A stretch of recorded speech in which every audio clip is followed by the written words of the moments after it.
Hello students, अब हम देखेंगे क्लास 9th मैथ्स की exercise 1.2 question third. Question third है show how root 5 can be represented on the number line. क्या हम रूट 5 को नंबर लाइन पर रिप्रेजेंट कर सकते हैं?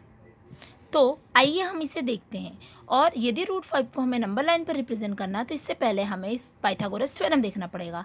पाइथागोरस थ्योरम क्या होती है पहले मैं आपको वो समझा देती हूँ।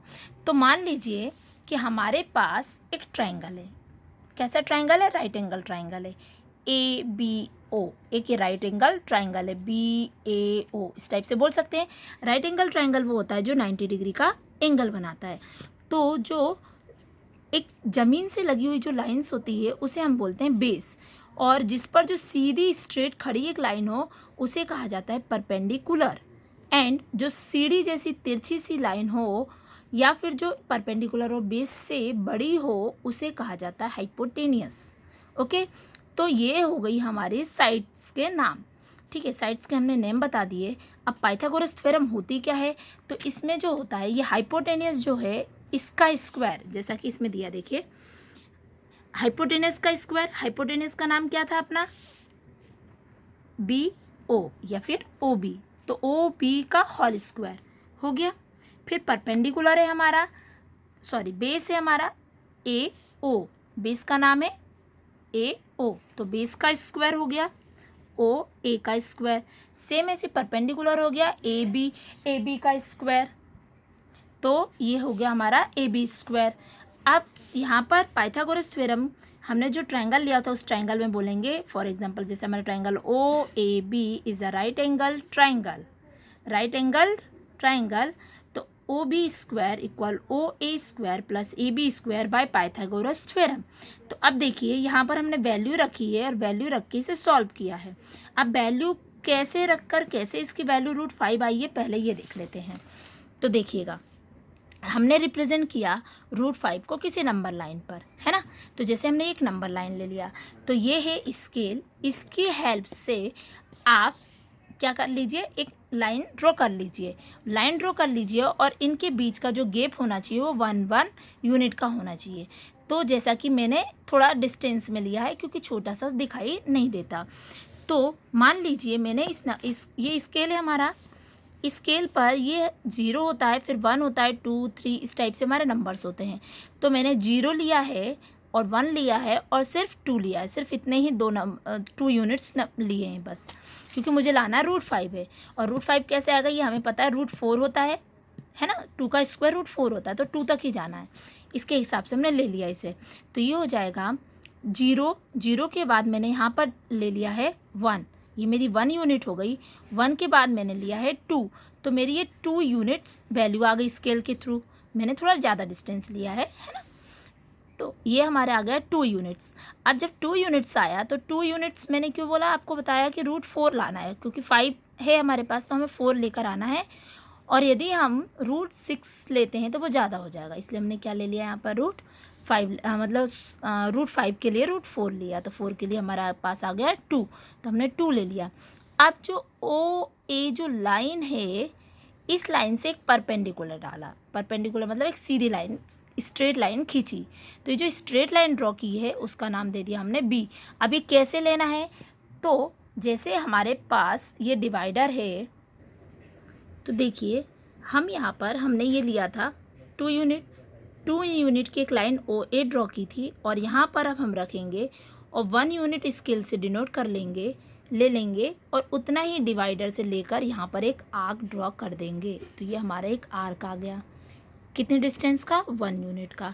तो ये जो 1 यूनिट का आर्क आया है इसे नाम दे देंगे परपेंडिकुलर। तो ये हमारा हो गया ए, इसे बोल दिया बी। ए बी जो हो गया वो हो गया परपेंडिकुलर। हम चाहें तो यहाँ पर नाम लिख सकते हैं। तो ये हो गया हमारा परपेंडिकुलर, ठीक है। इसे कह देंगे हाइपोटेनियस। और ये हो गया हमारा बेस। अब मैं बता रही हूँ बेस कैसे, हाइपोटेनियस कैसे आया। तो ये हमारा 2 यूनिट था और यहाँ से हमने 1 यूनिट ये ले लिया, तो ये हमें मिल गया है परपेंडिकुलर।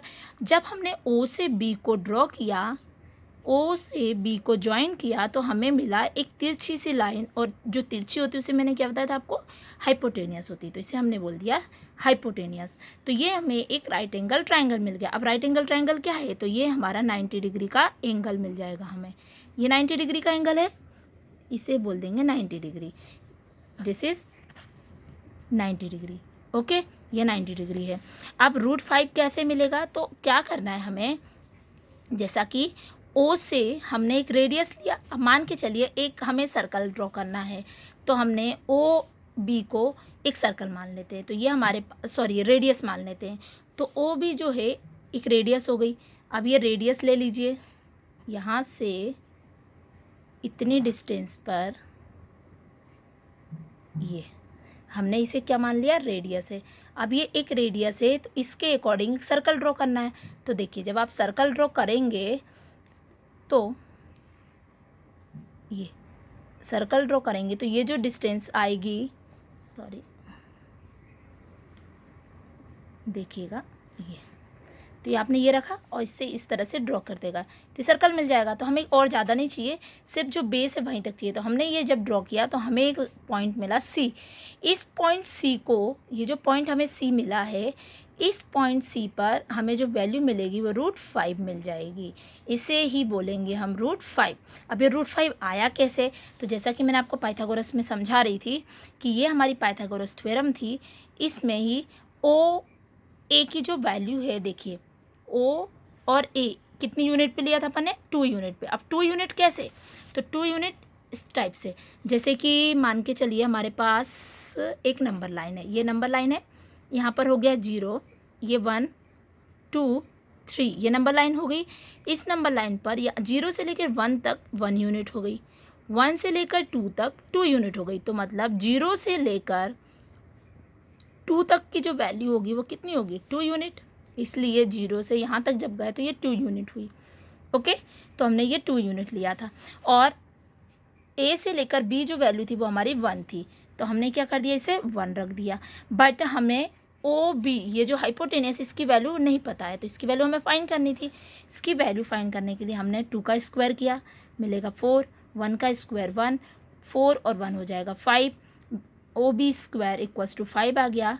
ओ बी सेम रहेगा, वैसी इसका स्क्वायर इधर जाएगा तो इधर रूट हो जाएगा, तो ये बन गया √5।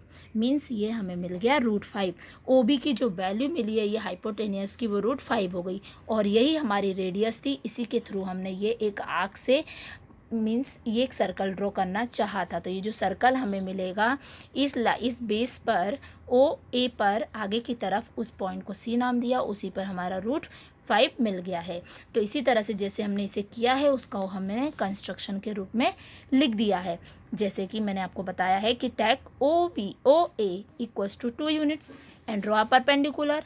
हमने एक परपेंडिकुलर ड्रॉ किया, ए बी एक परपेंडिकुलर ड्रॉ किया पॉइंट ए से, देन कट किया 1 यूनिट, तो यह आ गया। फिर इसे ज्वाइन किया ओ बी को। Okay, by taking O as a centre, O को सेंटर मानकर ओ बी को रेडियस लेकर हमने एक सर्कल ड्रॉ करना चाहा, जिसने कहा, और या फिर सर्कल या फिर बोल सकते आर्क काटा आपने। जो आर्क इंटरसेक्ट हुआ, ये आर्क जो कटा है इस लाइन ए ओ पर आगे की तरफ, तो वो पॉइंट क्या मिल गया हमें, सी मिल गया। हैंस ओ सी, ओ से लेकर सी की जो वैल्यू है ओ सी, ये पूरी वैल्यू हमें कितनी मिल गई, √5। So therefore point C represent √5 on the number line. तो हम पॉइंट सी जो है वो √5 को नंबर लाइन पर रिप्रेजेंट करती है। Okay, that's all.